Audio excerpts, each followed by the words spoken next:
What is up, Boston Silk Scarf fans, and welcome to our PGL Season 5 Championship battle against Vinny, aka SupahGassy, and the New York Shelmets, our #1 rivals in the PGL League. Season 3, we battled them Week 1, we destroyed them. We went on to battle them in the championship match where they completely annihilated our face holes. Now we get a revenge season where Week 2, we pulled off a victory against them, and now, once again, we are meeting them in the championship battle, hoping to find our sweet, sweet revenge. Will we win? Will we lose? Well, that's what we're here to find out. So I hope you guys are excited. If you are, please go ahead, show that hype to the like button by shield bashing it down below. I greatly appreciate your support, and check out Vinny's channel in the description down below. He is commissioner of the league, so none of this would be possible without the hard work of Vinny over here. So let's talk about our team really quick. We got Pinhead Larry, the Pharaoh Thorn, rocking out with leftovers, and he's actually specially defensive this week to go up against the Tapu Koko and some other threats he had.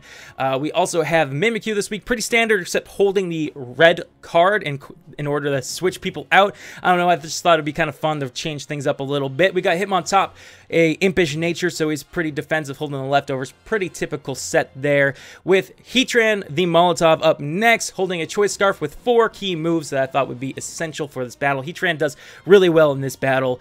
And Latios, rocking out with a different set than usual, because if you look so far, this is pretty much our Week 2 team, and I don't want to be too predictable. So I brought Dragon Dance and Recover, hoping that we can find a situation which we can set up. He also has Psychic, and I don't think he has a Dragon move, but I kind of forget what it was, so I'm gonna skip that. And moving on to our final Pokemon is Thundurus T, holding a choice scarf. I felt 2 Scarfers could be pretty important in this battle, just in case one of them goes down. We'll always have a backup. Felt like that's pretty smart play. With that further ado, though, let's jump right into this battle. Now, guys, remember, win or lose, we had amazing amounts of fun this season, and we made it further than I would have ever expected with this team, so I'm very proud of what we have accomplished. And that being said, we could still win this. I don't want to give away any spoilers. So he leads with the only Pokemon I was hoping he wouldn't, is exactly what I said too in my head. I was like, no, don't lead with the Marowak, because I'm going to lead Pinhead Larry, and Pinhead Larry could go up against any other of your leads except for a Marowak lead. So right here, I'm like, you know what, he's probably going to set up Stealth Rocks. I'll just switch out this turn.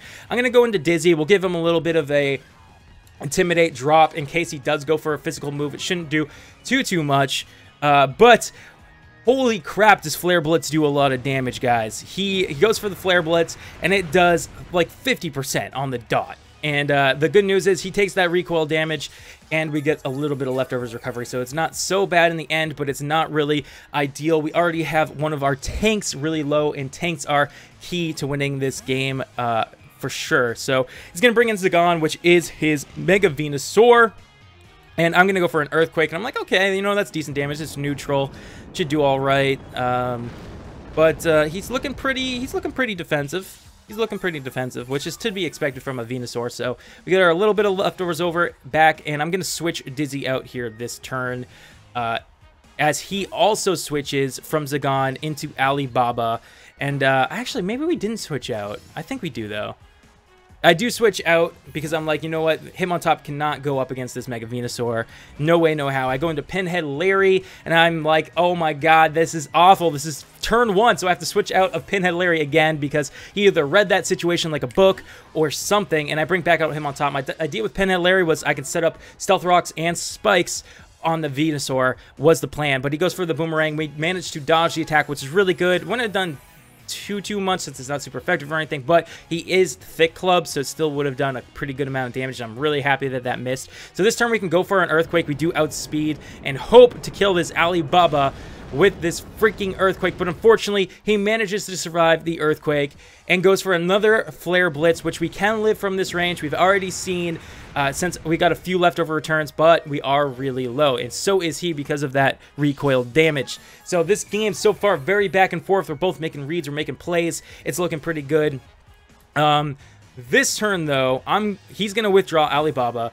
I think I'm going to go into Pinhead Larry after I go for another Earthquake. I figured he'd probably bring back in his Venusaur, but I was like, you know what? More chip damage. He'll probably have Synthesis, and he'll go for Synthesis this turn, and we can bring in something on a Synthesis, and it'll be a free switch-in. So I was like, you know what? Either way, it's a win-win situation. So I switch Dizzy out here back into Pinhead Larry. And we're going to start setting up some... Oh, no. Oh, that's right. This turn I made... Okay, I went for Molotov. That's right. Okay, I'm getting confused. I'm a couple turns ahead. I think the reason this time that I went into Heatran, even though I wanted to go into Pinhead Larry, was because I was afraid that he would actually have HP Fire, and that might be why he was kind of making some predictions back and forth, and I didn't want him to go for HP Fire this turn, but he does just go for the Synthesis, and we get a free switch into Heatran, so I'm like, okay, this is alright. He's gonna withdraw Zagon, and I'm just gonna go for a Lava Plume, I believe, which should do massive damage to this Doug trio. And so the Lava Plume, I think it brings him down to Sash, or it just auto kills him. No, but it gets the burn, and that's right. I forgot this was a super clutch burn. Sorry, I did this battle a couple days ago now at this point, so it's a little in the back of my mind. But since we are Scarfed, we do manage to outspeed the Doug trio and get off another Lava Plume. The unfortunate thing is that now he has seen that this is our Scarfer. It's kind of information that I didn't want to quite give away, but oh well, he knows now. And Designer, his Pangoro comes in. This is one of the things I most feared during team prep, because this thing does a lot of damage to a lot of things on my team. So I switch out of Heatran, I come into Dizzy, so I can intimidate this thing, and I'm pretty much sacking Dizzy off. I'm like, if he goes for anything, like any sort of physical move, we're probably dead, but he goes for a knockoff, which is just about the only move we could have lived that he could possibly go for. So he knocks off our leftovers. At this point, I'm just going to go for a Mach Punch, because I want to make sure that we get some damage on this thing as he goes for a Bullet Punch. So Mach Punch was the only move to make there. If we had just gone for close combat, he would have Bullet Punched, killed us, and we wouldn't have gotten that chip damage. So now I'm going to come out in the cosplay. This is the only thing that can possibly scare out this Pangoro. And I believe I just play it safe and I go for a Play Rough. I could be wrong, though. I could be wrong. I'm not 100% sure. I do just go for the Play Rough. And it's barely going to touch Zagon here, and we're just going to switch out again. And this time, we're going to go into our Pinhead Larry and start setting up the spikes. This is the turn that I was thinking of. So we start setting up Stealth Rocks and Spikes so that we can get some residual damage on the switch-ins. He's liking the switch-in all the time here as he goes for a Seed Bomb, which does nothing to us. So we tank that very, very well. This is a Week 2 rematch right here. Like, Pinhead Larry versus Venusaur was this huge thing last battle, and he was just like, he was synthesizing like every turn, and I was like going for Gyro Balls, just trying to get the perfect rolls so that I could switch something in to take him out. But I go for a Stealth Rock this turn. That's right, he does bring in Alibaba, so this turn I have to switch out again, and I set up the spikes later on. So this is crazy, guys. I'm like looking way too into the future for these things.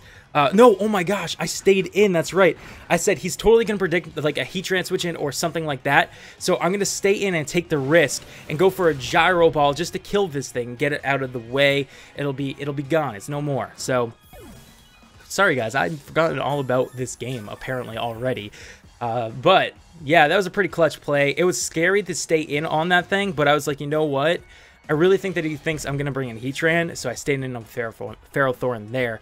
As he brings in Tinsect, and I'm like, okay, a close combat, or not a close combat, superpower. What does he have? He gets superpower, or does he get super close combat? I don't know. I was like, it'll probably kill, but you know what? I'm going to switch into Heatran because it only does 80% damage to me, and then I can follow with a Choice Scarf. But no, it kills me because my calculations were set up for a defensive Scizor. So that play was the worst play that I could have ever made right there. If I had just calced for an offensive Scizor like I thought I had, I would have seen that it O-code no matter what. Unfortunately, I made a really noobish play, and that is going to be really hard to overcome the rest of this battle, losing that Heatran. That was a hugely noob play. As I'm going to go for a Thunderbolt on this thing, because now he doesn't have his Marowak around anymore to take that Lightning Rod stuff anymore, or his Doug Trio. Both of his electric weaknesses are gone. I was like, I can just hit something with the Thunderbolt, and I'm going to bring back in Pinhead Larry, because a big like hope for me is that, one, this thing's not packing HP Fire, and two, now I need to set up the spikes now that Heatran's gone. One of my Scarfers that has like all the moves to handle most of these things is dead. I need to just damage them as much as possible while they're switching in. So this is where I managed to set up the spikes, as I'm still beating myself up right now for like switching Molotov in at such a stupid moment. Those miscalculations were so, oh my god, I can't believe how much they just threw me off the rest of this battle. I was so mad at My simple, stupid miscalc mistakes. But there's one layer of spikes. We're going to go for a second one this turn. Because I'm like, you know what? I need to get up as many of these babies as possible, do as much damage as possible. He's setting up these curses, which is pretty scary, but I'm like, it's okay. We have Psychic on Latios. We have Psychic on Sinbad. So it's completely fine. Whatever, like, we can get around this. We can get around these defense increases. We don't need to take him out on the physical side. There's no point. So there's 2-layer spikes. And I believe I actually go into Thunderous this turn, because I'm too afraid to switch Latios straight in, because Latios takes a lot of damage if he has knockoff. I mean, he's clearly a physical set. He has Seed Bomb. He has Curse. He could have knockoff, and then we'd just be dead. So I don't want to switch that in. But Thunderous, I think, had the potential to live a knockoff, if I'm not mistaken. And it would be less of a worry to lose Thunderous at this point than Latios, I think, was my mindset. So I go for the Psychic. Like, this should still do a pretty good amount of damage. Unfortunately, it really doesn't do as much damage as I thought it was going to do. As he goes for a return, which we do actually live, even at like +3 attack. So we go for another Psychic. We get as much damage down as possible. It's looking pretty good. It's looking pretty good, but he goes for another return, of course, obviously. I mean, what else would he do? And that's a dead Sinbad, but we now can bring in a number of things just to finish this guy off right here. And I believe we go straight into Latios, aka Huggin, to just finish this thing off with a Psychic. Like I said, I wasn't too afraid when he was setting up the curses, because I knew we had 2 Pokemon with Psychic, but man, he ate Thunderous' Psychics really good. So clearly this thing was spec'd for that, although Vinny did tell me he made some misgen things with that Venusaur, so the rolls were a little off or something on his side. But look at all the damage we're about to get on Designer here because of that. It's amazing. Now, here is my second huge misplay. We go for Psychic because I go down the timer trying to figure out which move to do. And it's because I actually clicked on Summary instead of Switch. I was trying to switch into another Pokemon. I think I was trying to sack off Pinhead Larry at that point. And that was just, that added insult to injury. After that misplay, Heatran play, which was just my stupidity, I made a stupid play where I clicked Summary instead of Switch, and we went down to freaking timer. And I was so mad at myself at this point. There still is hope, though. I mean, we're both pretty even here. I bring in Cosplay. He gets the red card, which at this point, red card actually hurts us more than it helps us, because he brings in Ball here, and we're pretty much not looking too great at this point. We're going to go set up 1 Swords Dance in hopes that we can do something here. I believe that's what we end up doing. Or no, I just go straight for the Shadow Sneak, because Shadow Sneak can do 65% if he's a completely offensive set. It was Swords Dance. Next play is a Shadow Sneak that will do up to 65% to this thing. And we could get a crit, so maybe this could kill depending on how he's run. But he's run defensive. He is a defensive Tapu Koko. And our dreams have become memes at this point because we are paralyzed. So I just go for, I don't even know what I went for there. I think I just was like, whatever, I'll just click Shadow Claw because there's nothing we can do here.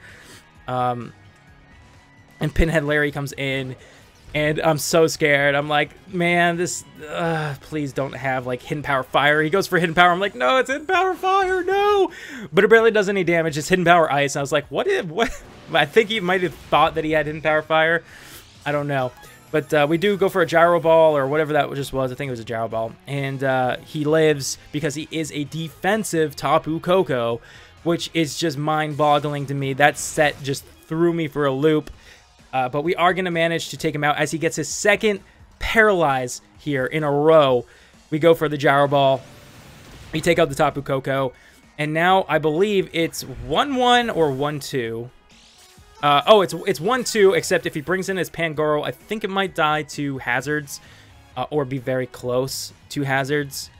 So yeah, let's see what he brings in. He brings in his Tinsect, who, again, takes massive damage from all these spikes and everything. So it was definitely good to bring all these Hazards. It's just, unfortunately, I made those 2 huge misplays that, in the end, did cost us the game, as he's just going to go for Superpower and take down Pinhead Larry.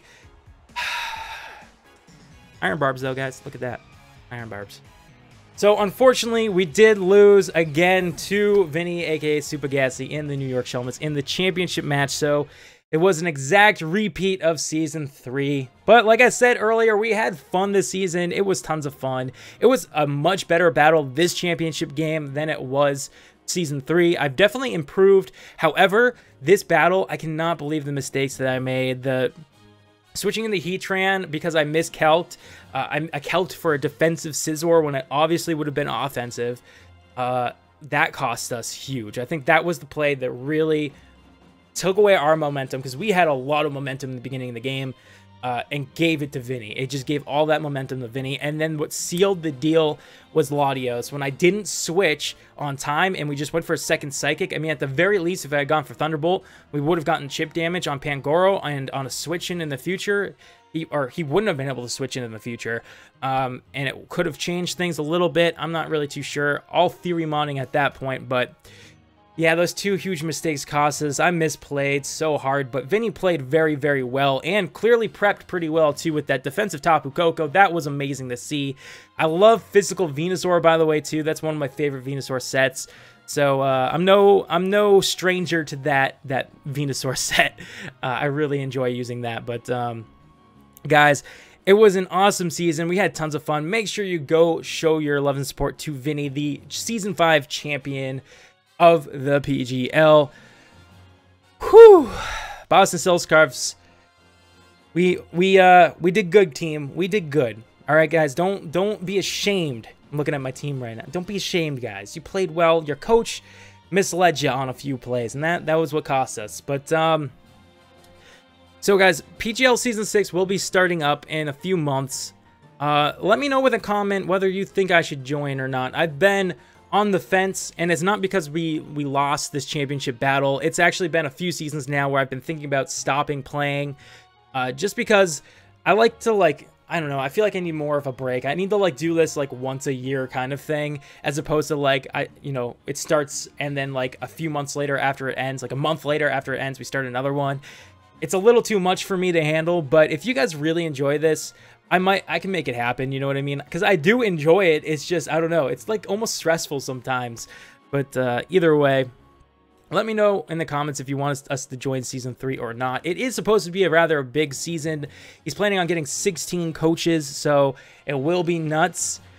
So definitely let me know what you think about that. If you guys enjoy the PGL enough to keep it around, or, you know, I don't know, guys. It's totally up to you. But anyways, your PGL Boston Silk Scarfs are signing off for Season 5. Thank you all for coming with us on this amazing ride.